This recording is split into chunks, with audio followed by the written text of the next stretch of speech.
Hi, I'm Don Rittner. And I'm Justyna Kostek. And this is History on the Road. You know, when you think of opera singers, you don't think of the Adirondacks, you think of large urban areas like New York City or London. That's right. But one of America's greatest opera singers lived and taught opera in the mountains of the Adirondacks in upstate New York. And her name was Marcella Sembrich, who, by the way, was Polish. And she did perform in New York City and London, but she lived and taught her students in her studio in Bolton Landing on a beautiful Lake George in the Adirondacks. But now it's a museum, so we're going to go and visit and learn more and get educated about her on another episode of History on the Road. In the heart of the Adirondacks, where the shimmering waters of Lake George meet the lush embrace of the mountains, a legacy of music and passion has echoed through the ages. Here in this picturesque setting, one of the most celebrated voices of the early 20th century found her home. Marcella Sembrich, a name that resonated across the grand opera houses of Europe and later within the intimate setting of her summer retreat, was not only a virtuoso of the local courts, but a pioneer who elevated the art of opera to new heights. From the gilded stages of New York to the majestic theaters of Europe, Marcella Sembrich's voice captivated the world. But beyond the spotlight, her influence, artistry, and love for music shaped generations of aspiring artists, leaving an indelible mark on both the world of opera and the culture of the Adirondacks. We're going to uncover the extraordinary life of Marcella Sembrich, a woman from Poland whose talents transcended borders and whose passions for music continues to inspire long after the final note has faded. Marcella's Lake George cottage is now a museum. Our first impression on arrival is how beautiful the setting is right on the shores of Lake George, nestled among trees, wildlife, and beautiful flowers. We're going to interview the Director of Institutional Teaching Advancement, Caleb Ike.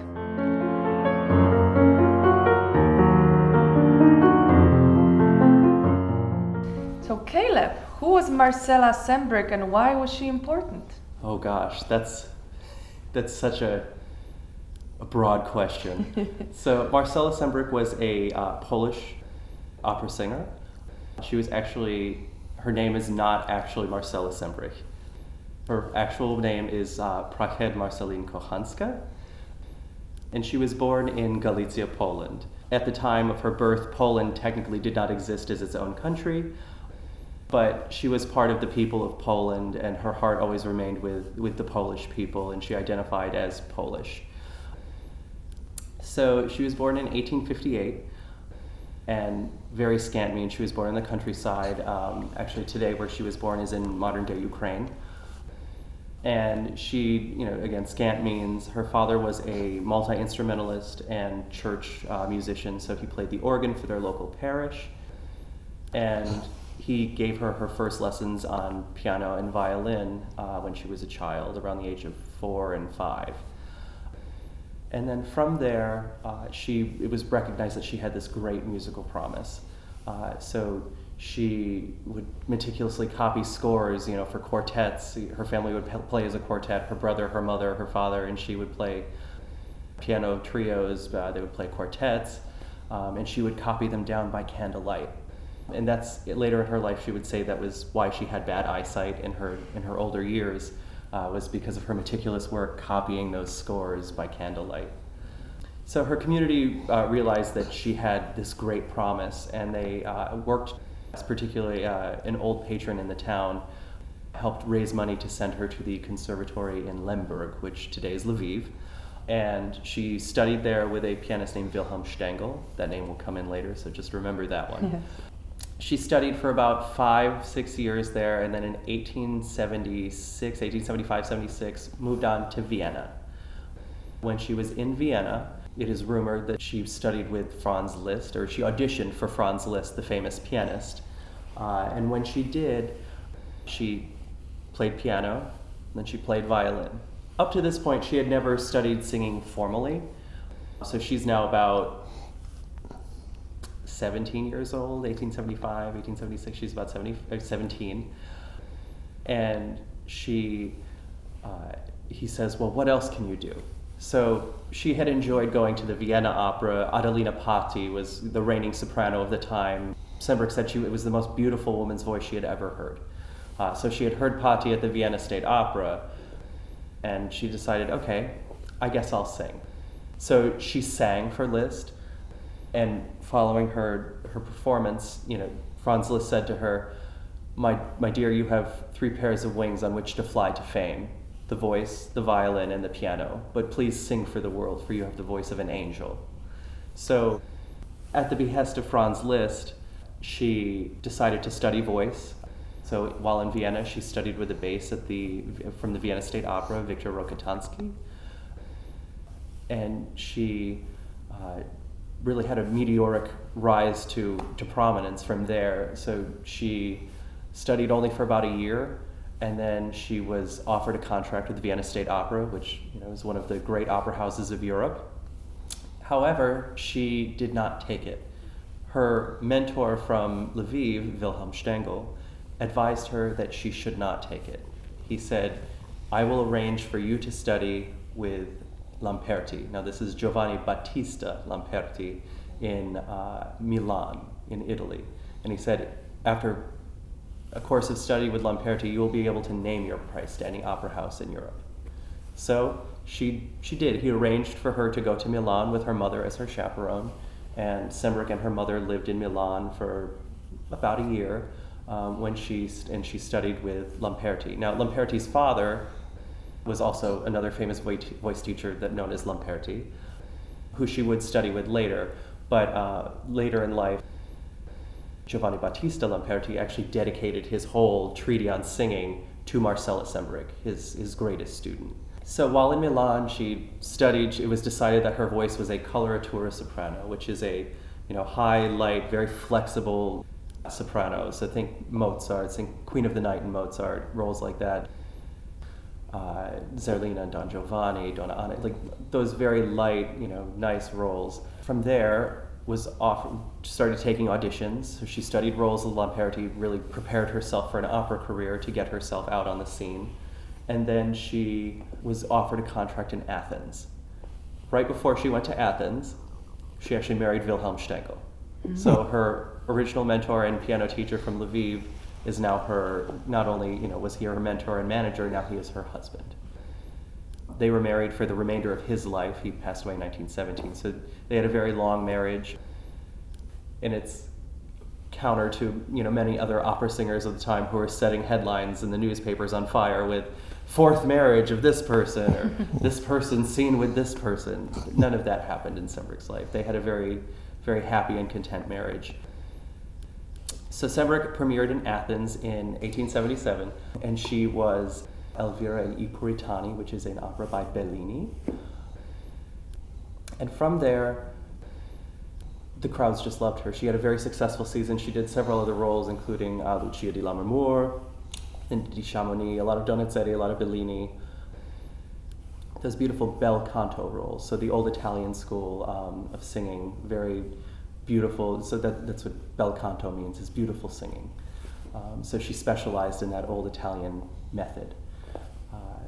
And following her success in Athens, she was offered again a contract at the Vienna State Opera, and this time she took it. However, she had to break the contract because she found out a couple months later that she was pregnant with her first son.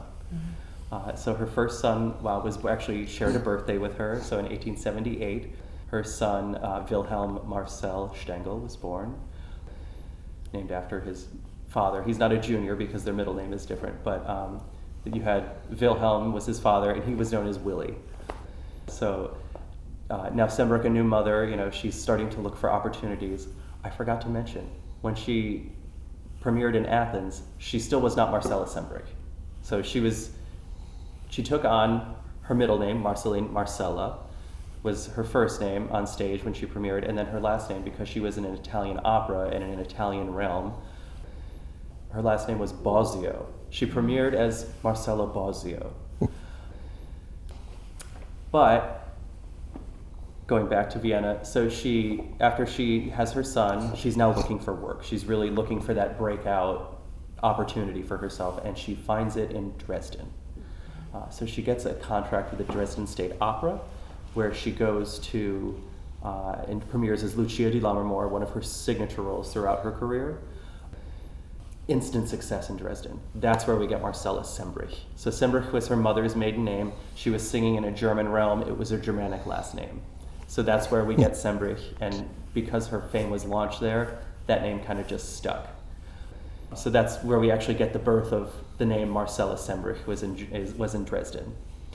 She was at Dresden for 2 years. She was widely popular with the Dresden public. However, there was an issue with the management of the company. The director of the opera, Herr Schuch, his wife Clementine was a rival soprano in the company. And so, fearing for Clementine's position in the company, he started relegating Sembrich to the back. You know, he would cast her less, he would cast students over her, and she got frustrated with this. One of her friends, who was another famous opera singer at the time, Ernestine Schumann-Heink, in her memoirs actually stated about this incident, you know, it was an awful event, but people would swing from the chandeliers in Dresden just for the opportunity to hear Sembrich sing. That's how popular she was with the public. So to remedy this issue, Sembrich saw no other option but to break her contract with the Dresden State Opera. So after 2 years, she decided to announce that she was not returning to the opera. So this is a big move on Sembrich's part because she is the primary breadwinner for her family. Her husband is teaching privately, but also managing her career and raising their son. Her stable income from the state opera is now gone. And when you break a contract with a state opera at the time in Germany, you were banned from performance in all state operas throughout the German realm. So no opera house in Berlin, Dresden, any of the other major cities you could sing in. There was one opera house that was privately owned that she could sing in still in Berlin, the Kroll Theater. But Sembrich nonetheless decided to make this big decision, and with her family and her husband's support, he encouraged her to find opportunities in London. So she immediately, after leaving the opera, and in her farewell performance, they threw banners at her that said Bleibe, which is stay. They didn't want her to leave Dresden. The Dresden public knew that they were losing a star of the highest quality. So she went to London in 1880 and snuck in for an audition at Covent Garden right after Adelina Patti was singing Lucia di Lammermoor, and Sembrich auditioned with the orchestra and did the mad scene from the opera and was given a 5-year contract on the spot.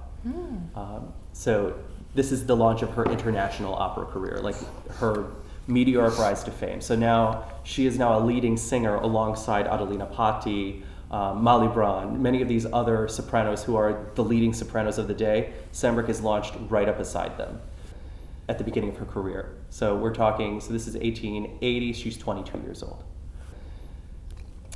That same fall, she auditions for the Imperial Italian Opera in St. Petersburg. So she also accepts a contract in St. Petersburg. This is the highest paying opera house in Europe at the time, the most extravagant productions. And she keeps her home base, though, in Dresden, because it's a good halfway point between London and St. Petersburg. So Sembrich, by all means, now has this thriving opera career at 2 of the major houses of Europe. In 1883, she takes 1 season off from the Imperial Italian Opera, though, to take an interesting opportunity here in the United States. And that's where we first see Sembrich come to the United States. She was offered a contract in the spring of 1883 while she was in London by Henry Abbey, the manager of the Metropolitan Opera. So this is a brand new company. It's their first season. He's finding the prima donnas for his new company. He's going to lead the way and win the opera wars in New York against the Academy of Music and the old money. There's a whole story that you can go into there. But Sembrich she turned down the initial offer. It was not good enough for her to want to sail all the way across the Atlantic. He came back with a counteroffer, which included about $1,200 a performance. Now, this is 1883. $1,200 per performance, and then a costume allowance, so a clothing allowance of, I think it's like $600, where she was able to commission all of her own costumes for these roles. Female opera singers actually brought their own costumes at the end of the 19th and early 20th century. All of her costumes in her first season of the Met Opera were made by the House of Worth in Paris, big fashion house. And Sembrich sang on their second opening night as Lucia di Lammermoor again, instant success. She sang, I think well over, 80 performances that first season. And then she was able to help out the Metropolitan Opera as well at the end of her season. So we all know, like I told you at the beginning, Sembrich started as a pianist and violinist. So that part of her career had kind of gone to the wayside until, she was still keeping up her talents, but America, she had never been here before. They only knew her as the singer. So they had a gala performance because everything about the Mets' first season was spectacular and a success, except for their financial position. They spent way too much money. 40% of the debt that they were in at the end was probably accounted for in the large contracts he issued to both Sembrich and Christine Nilsson. But in everyone's contract, they are obliged to waive their fee for a night and perform a gala performance to help support the company. So during this gala performance, Sembrich sings, and then she's supposed to accompany one of her friends doing violin obligato. Now the New York audience knows they're saying, oh, this singer is going to scratch something out on this violin. They're not expecting anything glorious, and they're going to oblige her. She walks out and she performs the Gounod Ave Maria with Christine Nilsson, the other leading soprano in the company, and the audience is stunned. They have found a singer that can also play violin so beautifully. They're blown away. So they recalled her. So she came back out and she sang again. They called her, they recalled her again. She came out and did a solo performance on the violin, and then they recalled her again.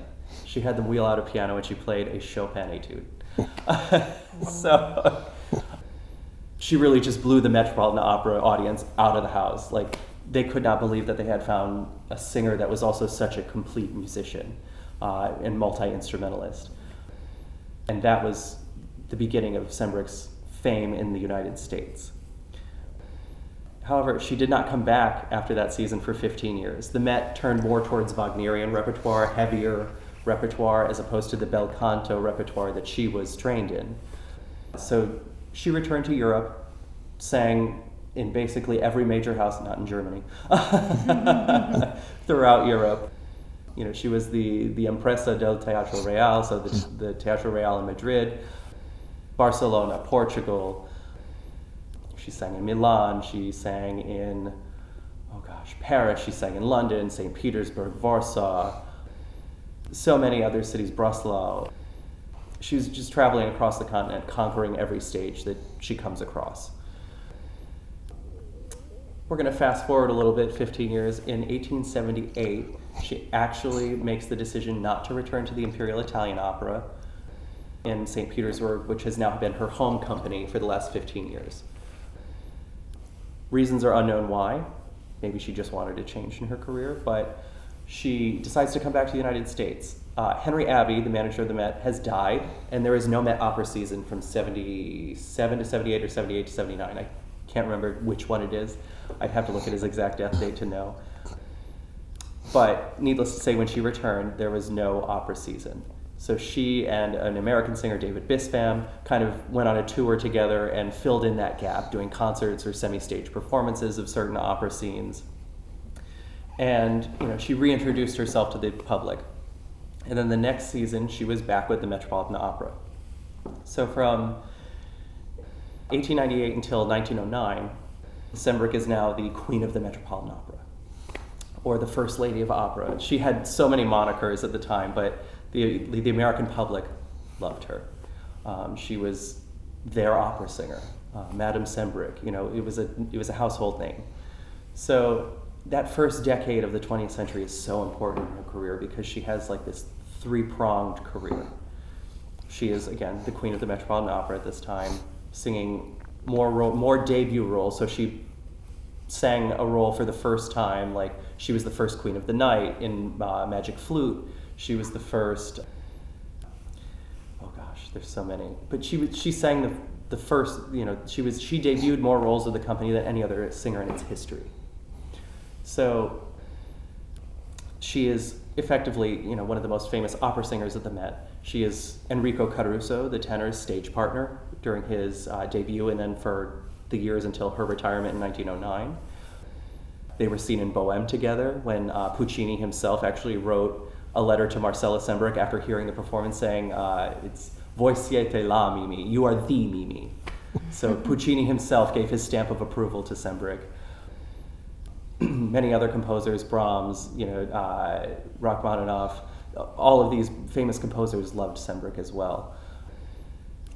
So she's also, at the same time, at the turn of the 20th century, we see the rise of the concert singer, which is a solo singer, so who rides on their own fame. They show up in your town, they do a solo performance, generally it's piano and voice, and that recital is like the event of the season. Sembrich, by this point, is so famous, she's commanding about $2,000 per appearance on her concert tours. And she, would book post-season, so after she finished her season at the Met, she'd go on tour. And, while she's earning top dollar at the Met, she then goes and does 15 to 16 performances, and, she is one of the highest paid opera singers at the time. Also, during the same decade, we see the rise of recording technology, the birth of the Victrola. Sembrich was one of the first voices recorded live on the Mapleson cylinders. So you can hear her actually singing the Queen of the Night aria on the original Mapleson cylinders that were taken at the Metropolitan Opera. And then Sembrich signed a contract with Columbia Records. She made, I think, 4 recordings for Columbia and then was persuaded to move to the Victor Talking Machine Company. And she made about 90 recordings between 1903 and 1919. So there are over 95 documented recordings of her voice. There's an earlier one that's very interesting, and that's a Bettini cylinder. So Bettini was another recording inventor at the time, and they're very rare. Bettini cylinders are wax cylinders, they're very rare. But at some point, Sembrich had to have gone to his studio in New York and recorded for him because in the 1960s, that cylinder was found in a cookie tin in New Zealand. Wow. So there are only about, I think, 600 documented Bettini cylinders in existence, and Marcella Sembrich is one of them. How it got all the way to the other side of the world, I have no idea.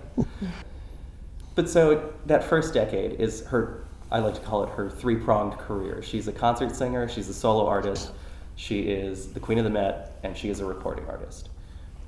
Now, she's also making additional income, as I said, one of the highest paid opera singers in the world at the time, because she's loaning her image to other things. So she was a Baldwin artist. So Baldwin pianos were, this studio, so this beautiful piano here is actually not original to this building. It's original to the estate and it belonged to Sembrich, but in the studio every year a Baldwin piano was delivered, specifically because she was a Baldwin artist. It was made with arrangement, and then one in the parlor of her home. She was also, the Simplex piano player, several other products she loaned her image to. Also one called Vin Mariani, which was a cocaine-infused wine that people said was a vital elixir of the time. Today I think we'd probably have some doubts about that, the veracity of those claims, but needless to say, she was loaning out her image as well. So now she's also sponsoring products, getting paid for her image to loan her endorsement. So now we're like in the throes of like the American Gilded Age into the Roaring 20s. So 1909 she retires from the operatic stage. So she's no longer performing an opera. She's still concertizing, doing concert tours of the United States. She does full season concert tours of the United States. She still lives in Dresden, but comes to the United States for the season, and is, like I said, if you have 70 performances at $2,000 a performance, you're doing pretty well. So, that's $140,000 a year, and back then that's probably, I can't even do the inflation. It's quite a bit. And Sembrich also invested her money wisely. She and her husband had primary ownership interest in a print factory in Dresden that produced postcards, beautiful print postcards that went all over the world. So her husband had managed their money wisely as well. And then following her retirement from the operatic stage, she goes on to, like I said, concertizing, but she's starting to turn her career more looking towards her retirement, the end of her career, and how she can pass on what she has gained from her own career. So she starts taking on students in about 1911, 1912. Her first student is another actually Lake George resident.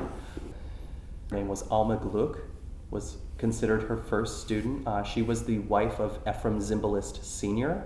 And mother of the famous actor Ephraim Zimbalist Jr. Also, Marcia Davenport was her daughter, who wrote the first American biography of Mozart. So Sembrich now has basically retired from the operatic stage and is preparing for retirement. She purchases first, in 1909, she leases a home on Lake Geneva for her summer home called Le Verger.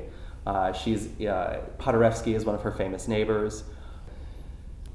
And she's enjoying her summers at this musical colony on Lake Geneva. In 1914, she has now sold her home in Dresden and purchased a home in Nice, France, which she intends to be her retirement home. It was called Via Monticello. Beautiful views of the Riviera. This, by all means, it was a modest home, as it was reported. It was a minor palace. When you look at the pictures, it's basically a small palace. And she intended for that to be her retirement home. She was visiting Paderewski in the summer of 1914, and the reports say that the phone just kept ringing, and the phone just kept ringing. And by the end of the night, it was very clear that war was imminent in Europe. So Sembrich, having just moved from Dresden to Nice, cannot return to France because she still holds a German passport. So she's declared an enemy of the state, and for several months she's able to stay at Paderewski's, and then she's able to flee Europe and get to the United States. So she and her husband actually take up residence in the United States to escape the war in Europe. Immediately in 1915, so they're staying at the Hotel Savoy, I believe it was. It was either Hotel Gotham or Hotel Savoy in New York City is where they were residing. And from there, Sembrich and her husband started taking a summer home here in the Adirondacks, because Sembrich said that the Adirondack Mountains and the lakes reminded her so much of her beloved Alps. Where she loved mountain climbing. By the way, we have several pictures of Sembrich, full corset, boots, skirt, hiking up the Matterhorn. So Sembrich, loved the outdoors, and she found the Adirondacks to be a perfect, substitute for the Alps, where she was so used to spending her summers. So they initially started by leasing a home in the Lake Placid Club called the Maples Cottage. And they stayed in Lake Placid from 1915 until 1921. So Stengel passed away, her husband Wilhelm Stengel passed away in 1917. He died of a blood infection from a sore on his lip, which unfortunately led to a blood infection and claimed his life. Sembrich, following his death, retired from all public performance. There was no more concerts. She continued doing a couple of recordings until 1919, but was done with public life following her husband's death. So she continued to build her studio, took her students, with her in the summers to Lake Placid, and by 1921, she had a very full studio. So she had, some of the most, promising young women of the day would want to study with Sembrich, and they would travel with her just to study. Sembrich thought summer study was very valuable, like taking the summers, when you're not in the throes of your performance career, to take additional study was something that she had done her entire life. She had studied with composers like Brahms, Ambros Thomas, Delibes, who composed the opera Lakme. She studied with all these composers during her summers, and she encouraged her students to start studying during the summers, with her, so they could continue their vocal progress while establishing their career during the season. So 1922, Sembrich has now decided she wants to find a permanent home for herself, like a new Via Monticello, essentially, a new place to call hers, and her woodland retreat. Sembrich always said nature was the supreme teacher, and found that Lake George really provided the perfect setting, for her to really establish a new musical colony. So she purchased the property that we're at now in 1922. It was a 50-acre estate, which she purchased for $55,000. Beautiful home called Bayview.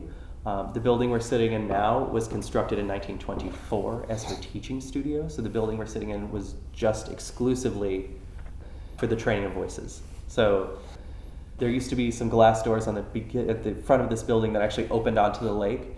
And there's a lot of recollections in old Lake George mirrors of people boating past and being able to hear the voices just coming out across the lake from this building. So that's what Sembrich did for the last 10 years of her life. So from 1924 to 1934, she spent every summer here with the exception of one in 1932 when she went back to Europe. In 1924, this building was built for her private studio, but she was also, the musical gods in New York and on the East Coast kind of all coalesced and gave us two of our nation's top conservatory programs, and that's the Juilliard School and the Curtis Institute of Music in Philadelphia. So Sembrich was actually given directorship of the voice programs at both of these schools. So she's the founding director of the voice programs at both Curtis and Juilliard. And she's the only person to hold directorship of both of those programs at the same time. So she retired from Curtis in 1932 and taught at Juilliard up until 1935, until her death in 1935. So her students from Juilliard and Curtis were actually some of the main attractions of the area during the summer. So she would present her students that were ready for public performances in benefit recitals here. So she held benefit recitals for the Hospital Guild and Hebrew Association, which would later become Glens Falls Hospital, for the New York Association for the Blind, for the Church of St. Sacrament, which sits just up here in Bolton Landing. It's a beautiful little stone church. They also performed at the Old Catholic Church, which today is the Bolton Historical Museum. But they were everywhere up here. She also had a performance of her students at the Albany Institute of History and Art. So she was presenting them wherever she could. She wanted to make sure that her students really had the best opportunity that they could to make, a career. And she was very passionate about perpetuating and sharing what she had worked so hard her life to achieve and to accomplish. And then in January of 1935, just before her 77th birthday, she did pass away of emphysema. And then following her death, 2 years later, her daughter-in-law, who inherited this property, who had married her older son, Wilhelm, she founded this museum as the Marcella Sembrich Memorial Studio, as a memorial to the great singer and to preserve her legacy and career, and also just perpetuate, the styles of beautiful singing and offer, opportunities for people to experience that and to continue to learn about those traditions that Sembrich so much, effused throughout her life. So, and that's how we got here, and we have been in continuous operation ever since 1937. We've opened every summer. And you have music here, right? Yes. So we have about 23 performances a year, all planned out by our brilliant artistic director, Richard Wargo. He himself is a composer, but whenever I see the result of the seasons and all the events that are coming together, there's always this wonderful theme. And it's almost like our summer festival itself is a composition, just in the way it's put together. We have events that, there's films, there's live performances here in this beautiful room. We have lakeside performances. We have, studio talks, lectures on popular, both popular opera, older operas, new music, musicals. We kind of, run the gamut on musical events. And we've been doing that for at least 15 to 20 years now. But again, like I said, we've been open since 1937. But in the last, two decades probably, we've really, increased our programming and in our offerings here under the direction of Richard Wargo. Now you say there, I noticed you have sort of a museum. You can show us some of the items that you have? Absolutely. And then you have a trail around the property, right? With some beautiful views? Yeah. And can you take us to those? Absolutely. The whole property itself, like I said, it used to be 50 acres, but today we still have just about 4.5 acres. Beautiful woodland. We're right on Lake George. I mean, you walk out the side of this building and you're at the water. And I'd be happy to take you on a tour of either of those. Great. Let's go take a look.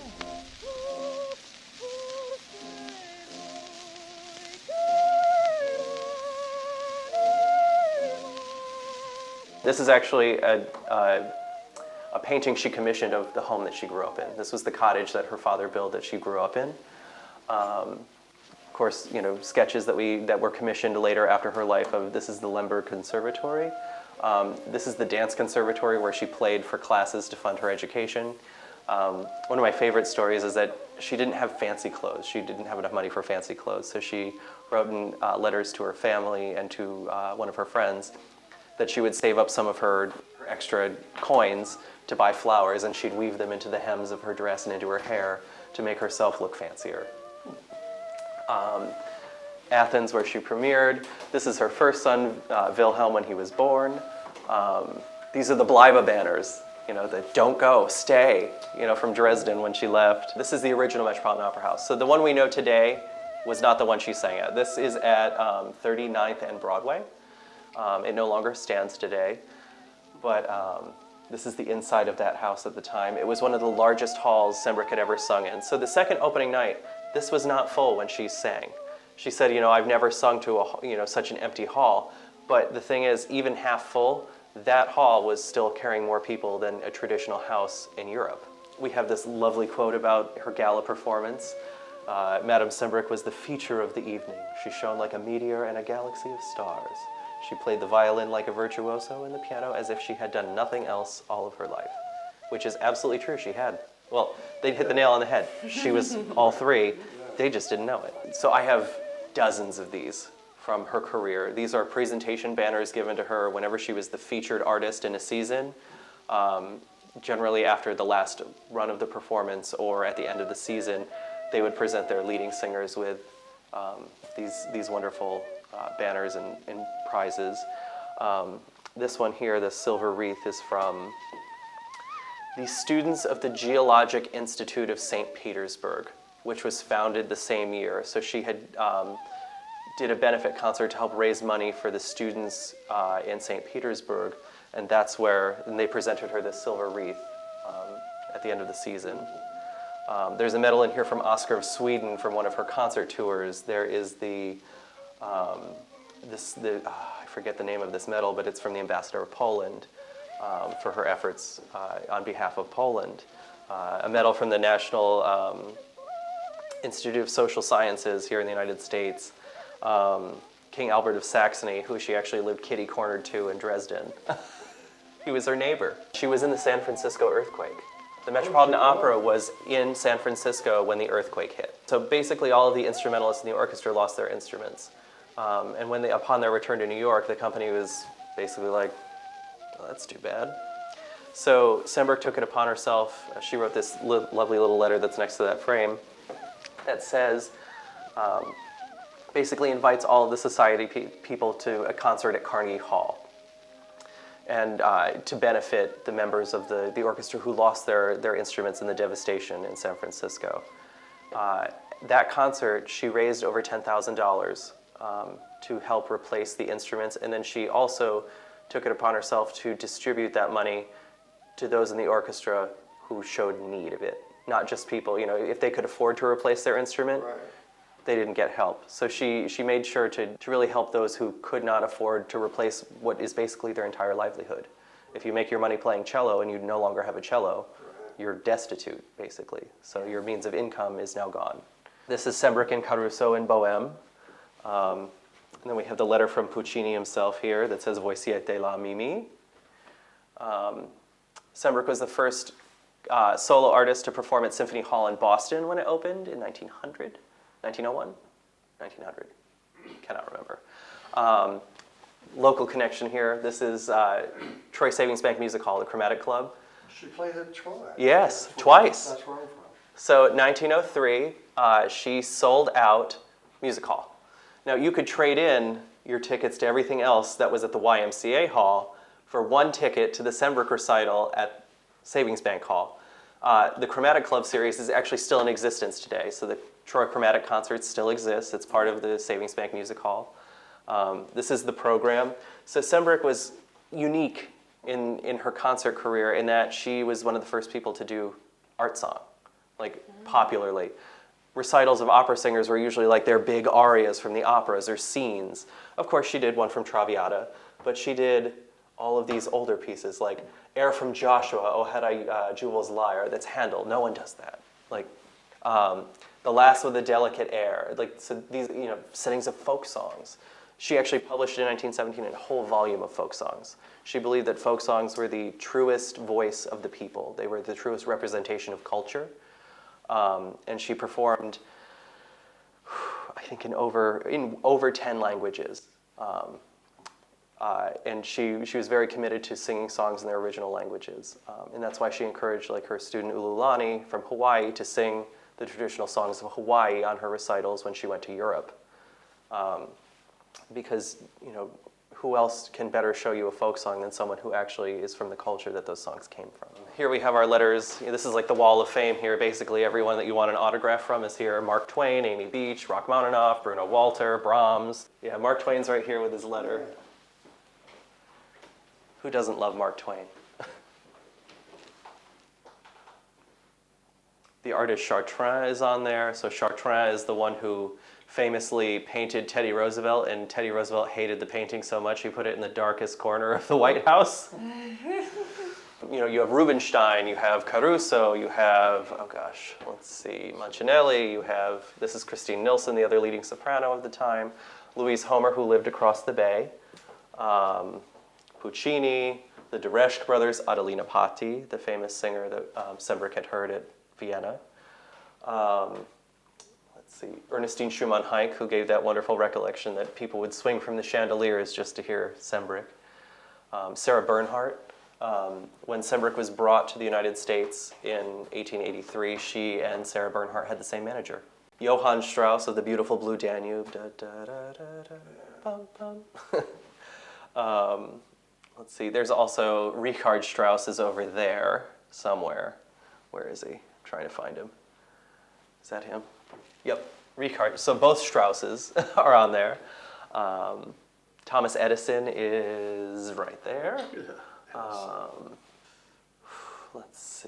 Lamperti. So this is the Lamperti, the senior. So she did study with him on Lake Como, but not nearly as long as his son. Lily Lehmann, very famous. Geraldine Farrar. She was actually one of the first silent film stars as well. Very famous. Like if you go into an old Vogue magazine, you will see Geraldine Farrar as like the face of Q-Tex nail polish, things like that. Again, all these opera stars were like the celebrities of our day then. So these are authentic Louis Vuitton steamer trunks from approximately 1898. Sembrich traveled with about 35 of these. So they would arrive aboard the steamer, aboard the steamship. And Sembrich, so each of these has 3 trays, and they would have costumes in them, and Sembrich's maid, or her lady's maid, would be able to tell you at any given moment, like if you said, I need the Queen of the Night costume, she could say trunk number 7, tray 3. Wow. She knew it so well. She had packed them so many times. Job, yeah, right. But they're all monogrammed. So if you look at the sides of all of these, like this is MS number 5, so this is trunk number 5 on the top. And you can see that pattern is, has been around quite a while now. Yes. And then here on the wall we have her collection of hand fans. The ones in the case here in front of me, these ostrich feather fans. The white one was used at the Met. When she was performing in La Traviata. So that was her fan for her character Violetta. It was given to her by the Rothschild family as a gift. The ones on the wall were, various, There's Susanna in the Marriage of Figaro. This one with the birds, I actually pulled this out of our archives this year. This has never been on display in the museum before. So this is a hand-painted silk fan. Monogrammed with faux bamboo outside. But it has never actually been on display before. So this is the first time the public has actually seen this, except for when she owned it. And then the tortoiseshell brisée in the cabinet over here. So this fan is hand-carved from tortoiseshell. She picked it up. It was most likely exported from China in the late 1800s, and she probably picked it up in either Paris, London, or New York. Paris was the fan capital of Europe at the time. So, but yeah, so this year was her collection of accessories. In the other room we have her handbags and lorgnettes. Amazing. And then next year it's going to be all about, it's our centennial next year. The building turns 100, and we'll be doing, I believe our summer festival is the year of Sembrich. Caleb gave us a tour around the grounds so we could experience what it must have been like when Marcella was here teaching her students. I can imagine being here and listening to the beautiful voice of Marcella. It's so peaceful here, and especially that she's from the same country that I am from. I just love it. Marcella Sembrich's journey was one of unparalleled passion, immense talent, and an unwavering dedication to her art. From her early years in Poland to the grand stages of the world, she captivated audiences with a voice that seemed to transcend time itself. But it was her deep connection to the Adirondacks, this quiet sanctuary by Lake George, that allowed her to nurture not only her own artistry, but the voices of countless students and admirers who walked through her door. Her legacy lives on, not just in the powerful echoes of her performances all over Europe, including Poland, but in the generation of musicians she inspired and the hearts she touched with her love for music. Marcella Sembrich was more than an opera singer. She was a beacon of artistic brilliance, a mentor, and a testament to the power of dedication, craft, and an unyielding love for one's calling. As the sun sets over the waters of Lake George, her voice, like the timeless beauty of the land, remains a quiet reminder of the profound impact one life can have on the world. From Poland. After our tour, we finally said our goodbyes to Caleb and Marcella, but not before Caleb told visitors to go smell the flowers in bloom. Go see the hydrangeas, they're all in bloom, all along the bay. You could almost feel Marcella's presence there, like she was still there. Yeah, I completely loved it, and I love that she was representing my country, Poland, and the fact that you could not find a more beautiful spot to sing opera on the Lake George. We really hope you enjoyed another adventure of History on the Road.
So we hope. So we hope that Come you on, go wake home. up. So we hope that you enjoyed this adventure of History on the Road. She's like going nuts now. All right, one more time. All right, let's like really do it, okay? This is the last thing. All right. Okay, rolling. Wow, you could really almost feel her. Wow. Okay. Wow, you could like almost Wow. feel. Stop it. Will you stop it? She's going nuts now. Okay, there we go. Are you okay? Are you all right? Okay. Wow, Wow. you could almost. Will you stop it? Justyna, we want to go so we can go. Cut it out. Hey, guys, yell at her, will you? Okay, no, I'm kidding. All right, here we go. Wow, you could almost feel Marcella's presence in that studio, like she was still there. Yes, I loved it. And you could not find a more beautiful spot to sing opera on the Lake George. We really hope that you enjoyed another adventure of History on the Road.